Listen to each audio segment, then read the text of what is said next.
20h passées de 30 minutes. Mesdames et messieurs, bonsoir et bienvenue dans cette nouvelle édition.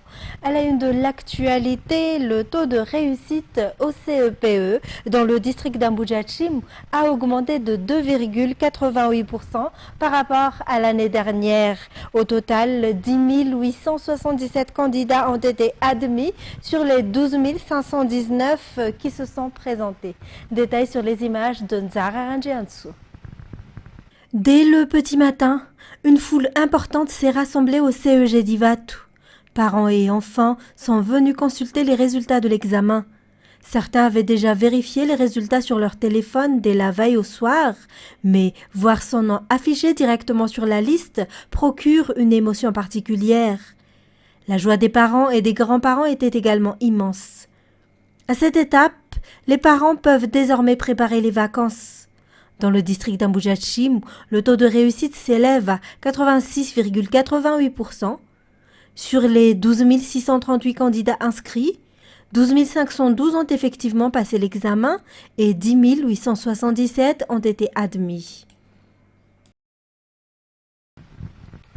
Et parmi les candidats les plus âgés ayant passé le CEPE au CEG IVAT figure Lucien, âgé de 73 ans. Selon ses explications, c'est la 13e fois qu'il se présente à cet examen.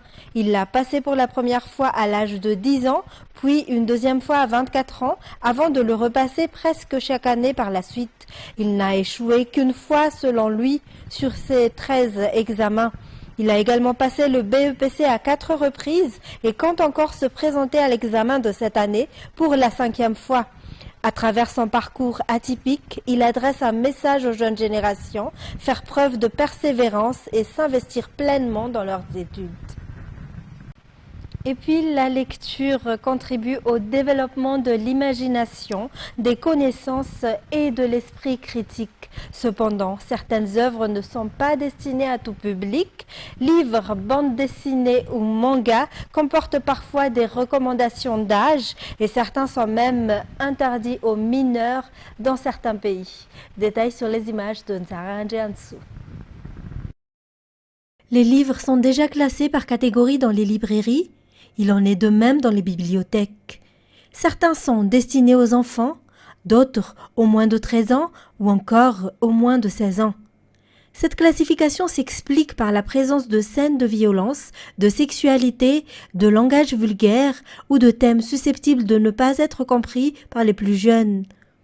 L'exposition précoce à des contenus particulièrement marquants peut également provoquer de la peur, de l'anxiété ou une mauvaise interprétation des comportements décrits dans les ouvrages. Pour les parents, ces indications d'âge constituent un outil leur permettant d'orienter et de suivre les lectures de leurs enfants. Les professionnels du livre rappellent toutefois qu'aucune classification ne peut remplacer le rôle des parents et des éducateurs.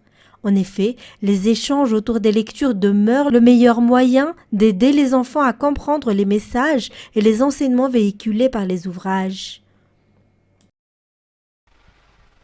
Au cours d'une opération de contrôle menée jeudi dernier par les agents du ministère de l'Industrie, du Commerce et de la Consommation, 1933 pointeurs laser ont été saisis dans plusieurs commerces du quartier de Beorirk.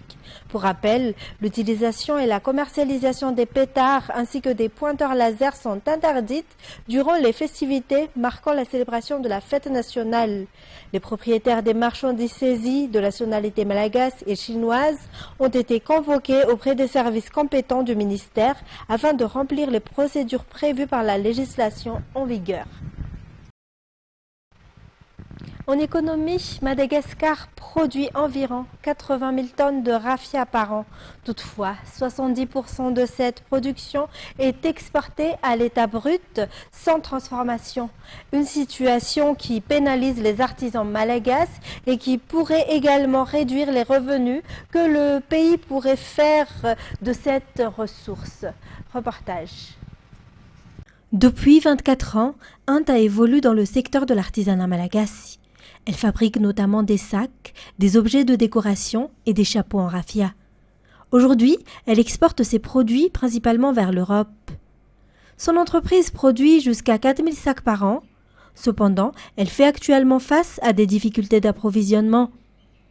Sur les 80 000 tonnes de raffia produites chaque année à Madagascar, environ 56 000 tonnes sont exportées, réduisant ainsi la disponibilité de la matière première pour les transformateurs locaux.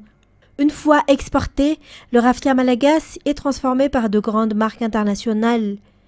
Les produits finis qui en résultent sont ensuite vendus à plusieurs centaines, voire plusieurs milliers d'euros.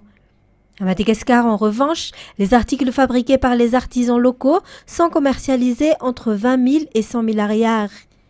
Face à cette situation, le syndicat des industries de Madagascar encourage les opérateurs économiques à développer davantage la transformation locale afin de créer plus de valeur ajoutée et de générer davantage de retombées économiques pour le pays. Dans la page culturelle, la fête de la musique est née en France en 1982. À l'origine, elle se caractérisait par des concerts gratuits dans les rues afin d'offrir une scène aux artistes émergents. Aujourd'hui, l'événement est célébré dans plus de 120 pays à travers le monde. Célébrée chaque 21 juin, la fête de la musique entre cette année dans sa 45e édition. De nombreuses représentations et animations sont organisées à cette occasion en Europe ainsi que dans plusieurs autres régions du monde.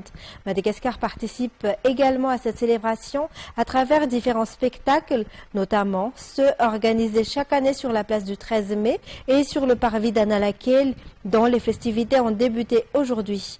Des artistes émergents ainsi que des chanteurs de renom se sont succédés sur scène tout au long de la journée. Les animations se poursuivront demain, date officielle de la célébration.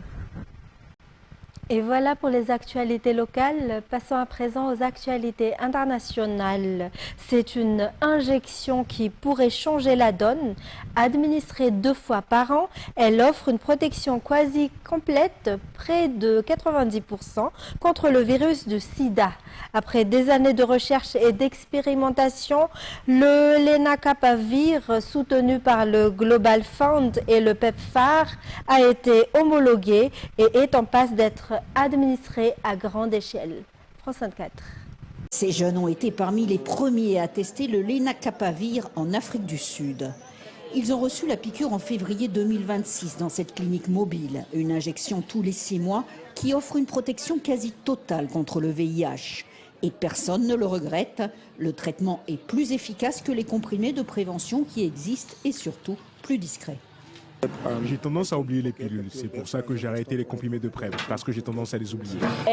Et en plus, les gens se méfient quand vous prenez des comprimés. Avec mon copain, par exemple, quand je lui ai dit que je prenais un traitement préventif, il m'a répondu non. Il croyait que j'étais séropositive. Je n'ai jamais eu aucun effet secondaire. Tous les samedis, ces jeunes sont invités à partager leur expérience avec d'autres. Les questions sont nombreuses, mais ils se disent tous prêts à adopter cette nouvelle injection. Lenacapavir, are you guys going to enroll on Len? Ces activistes pensent que la demande sera massive. C'est ma principale préoccupation, les doses. Si le gouvernement nous en donne plus, ça devrait aller. Le gouvernement a sécurisé 900 000 doses pour l'année à venir. Mais de passage dans cette petite clinique du Mpumalanga, l'un des 360 centres chargés de distribuer le traitement, le ministre de la Santé ne cachait pas son inquiétude. Il va nous falloir trouver des génériques parce que le seul problème du lenacapavir, c'est son coût. C'est horriblement cher. Aux États-Unis, cela coûte 28 000 $ par personne. Il n'y a aucune chance qu'en Afrique, nous disposions de fonds suffisants.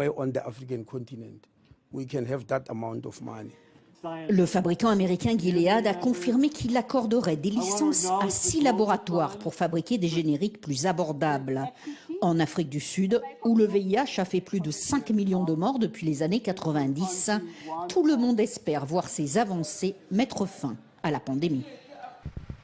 L'Italie a vivement réagi aux critiques du président américain Donald Trump contre la première ministre Giorgia Meloni, rapportée dans les médias, son chef de la diplomatie annulant sa visite aux États-Unis. France 24. Complicité à l'affrontement en quelques jours. Alors qu'il s'affichait tout sourire avec Giorgia Meloni, la première ministre italienne lors du G7 à Évian, le président américain a tenu des propos méprisants à son égard lors d'une interview à des médias italiens. Elle est sans doute heureuse que je lui ai parlé. Je n'y étais pas obligé. Elle m'a supplié de prendre une photo avec elle. Je ne l'aurais pas fait, mais j'ai eu pitié d'elle. Du côté de Rome, la réponse n'a pas tardé. Giorgia Meloni a pris la parole sur les réseaux sociaux. Les déclarations de Donald Trump sont purement inventées. Franchement, je suis stupéfaite. Je ne peux que déplorer qu'il ne fasse pas preuve de la même détermination envers les ennemis de l'Occident et des États-Unis. Mais il y a une chose qu'il devrait garder à l'esprit. Ni moi, ni l'Italie ne supplions jamais. Après la parole, les actes, le ministre italien des Affaires étrangères a annoncé annuler une visite aux États-Unis qui devait commencer dimanche. Plus largement, c'est toute la classe politique italienne qui a apporté son soutien à la Première ministre en évoquant une rupture des relations. On ne sait pas si c'est par intention ou par incompétence que Trump est en train de ruiner les relations historiques entre les États-Unis et l'Europe. Avec ses débordements déplacés, il a réussi un exploit difficile, rendre les États-Unis impopulaires sur l'ensemble du continent européen, nuisant non seulement à l'Europe, mais surtout aux États-Unis. Pour l'investiture du président américain lors du début de son second mandat, c'était pourtant Giorgia Meloni qui était la seule dirigeante européenne à s'être rendue à Washington. Mais depuis des mois, les sujets de tension sont nombreux, comme sur la guerre en Iran, la position américaine sur l'Ukraine ou encore les critiques de Donald Trump à l'encontre du pape Léon. Ces 4 dernières années, l'Ukraine s'est adaptée aux menaces et aux attaques russes.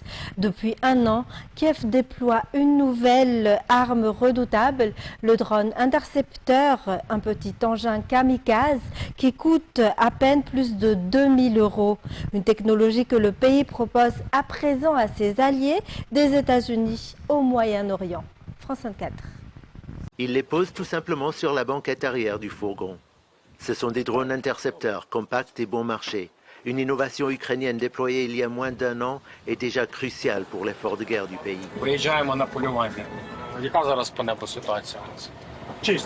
L'équipe avance de quelques kilomètres en direction de la ligne de front, vers une position d'où elle peut intercepter davantage de drones ennemis sans trop se mettre en danger. Vous voyez, il y a des filets anti-drones partout. Les Russes avaient commencé à attaquer cette route systématiquement. Il y a eu beaucoup de frappes sur nos véhicules. Mais depuis que notre nouveau ministre de la Défense est arrivé et leur a fait couper l'accès à Starlink, ça s'est calmé. Le pilote opère depuis le camion. En fait, je pourrais faire ça à distance, depuis Kiev ou ailleurs. Mais l'équipe doit de toute façon être sur place pour préparer et envoyer les drones.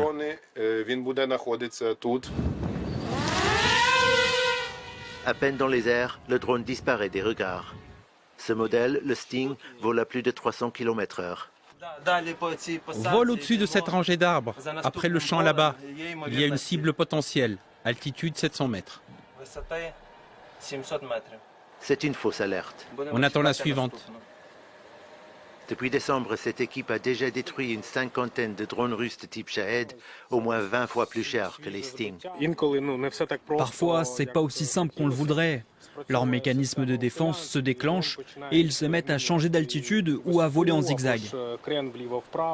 La plupart du temps, néanmoins, les cibles sont abattues. Ces drones font une énorme différence. On voit que de moins en moins de drones ennemis atteignent les villes parce que des équipes comme la nôtre sont déployées tout du long. Si l'Ukraine détruit de mieux en mieux les drones ennemis, elle manque de moyens face aux missiles et roquettes. Les dégâts récents à Kiev en témoignent. C'est pourquoi elle cherche à obtenir des batteries de missiles solaires en échange des drones intercepteurs fournis notamment aux pays du Golfe.